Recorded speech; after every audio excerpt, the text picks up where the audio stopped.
Hello po! Ito pong muli si Nanette ng Net Cooking. Ngayong araw na ito ay magluluto po tayo ng tortang giniling at ito po ang ating mga kakailanganin. So, nag-prepare po ako dito ng ground pork for about 200 grams of ground pork. Then, meron din po tayo ditong eggs, 5 raw eggs, potato, 1 large potato, cut in small cubes, carrot, minced onion, minced garlic, at meron din po tayo ditong salt and black pepper. So, ground black pepper po ito. Siyempre, gagamit din po tayo dito ng cooking oil. Umpisahan na po natin ang pagluluto po natin sa ating tortang giniling. Ngayon, ang unang gagawin po natin, so meron tayo ditong frying pan. Lalagyan po natin ng cooking oil. Yan, about 1 tablespoon of cooking oil. Then, papainitin lang po natin itong cooking oil at ilalagay natin yung garlic. So, gigisahin muna natin itong ating mga ingredients. Ngayon, mainit na po yung ating cooking oil. So, lalagay na natin yung garlic.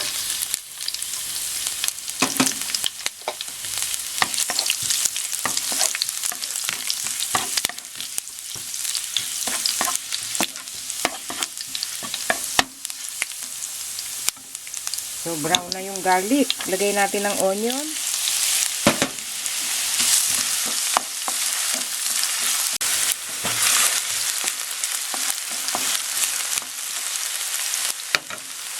Then, itong ground pork.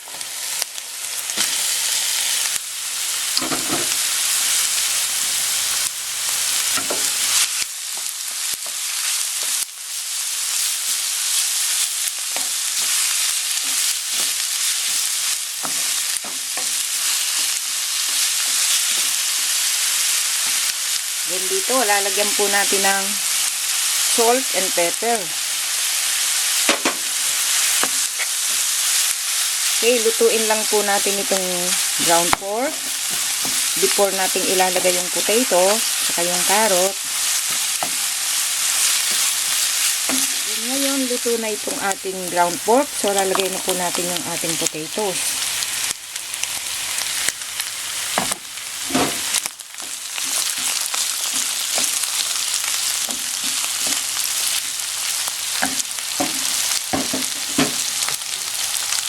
Then, itong carrot. Then, haluin pa natin.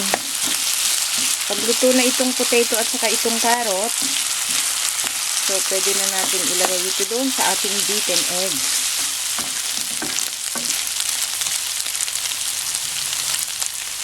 Then, ngayon, luto na po itong ating potato, carrots, at saka yung ground pork. So, ite-turn off na po natin yung heat. Hihintayin lang natin medyo mag-cool down ito before nating ilalagay doon sa ating beaten eggs. Kasi masyado pa siyang mainit. Kailangan mag-cool down lang ng konti ito. Okay.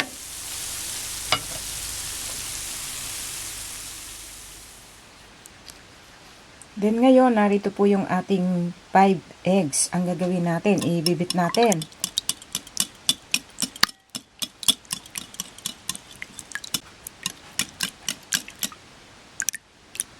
Okay na to.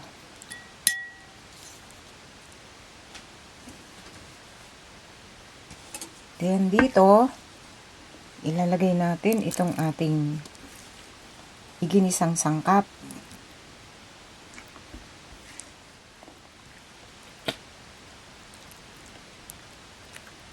Then ngayon, na ilagay na po natin lahat dito yung ating iginisang sangkap. Yung mga ingredients natin na iginisa kanina. Then ngayon, lulutuin na po natin ito para makagawa tayo ng torta. Then ngayon, dito po meron tayong isang malinis na frying pan. Lalagyan natin ng konting cooking oil.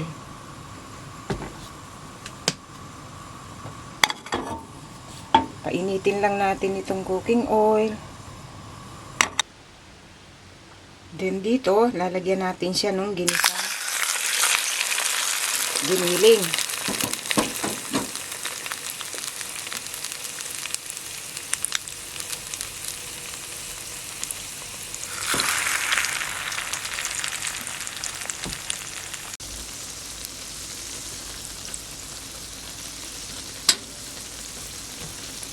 Kailangan lang nasa medium heat lang tayo dito. Then, pag medyo luto na siya, kailangan low heat lang po tayo dito para hindi masunog yung ilalim. Okay, hintayin lang po natin itong maluto before nating i-turn over o baligtarin. Para yung kabilang panig naman ang maluto. Then, ngayon, okay na po ito. Luto na yung kabilang panig. Ngayon, ang gagawin po natin dito para mabaligtad natin, meron tayo isang plate. So, medyo delikado dito. Then, ang gagawin lang po natin, babaligtarin natin ito. Then, ngayon, yan, nabaligtad natin. Then, ilalagay po uli natin dito sa ating frying pan. Then ngayon, ito naman pong kabilang panig ang lulutuin natin. So, sandali na lang ito. Then ngayon, okay na po itong ating tortang giniling, kaya hahanguin na natin. Turn off na po natin ang heat at pwede na po natin itong iserve at kainin.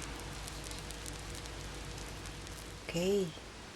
Then ngayon, ito po ang kinalabasan sa pagkakaluto po natin sa ating tortang giniling. Sana po nagustuhan nyo ang pagkakaluto natin sa reseping ito. Marami pong salamat. Ito pong muli si Nanette ng Net Cooking. Thanks po. Bye!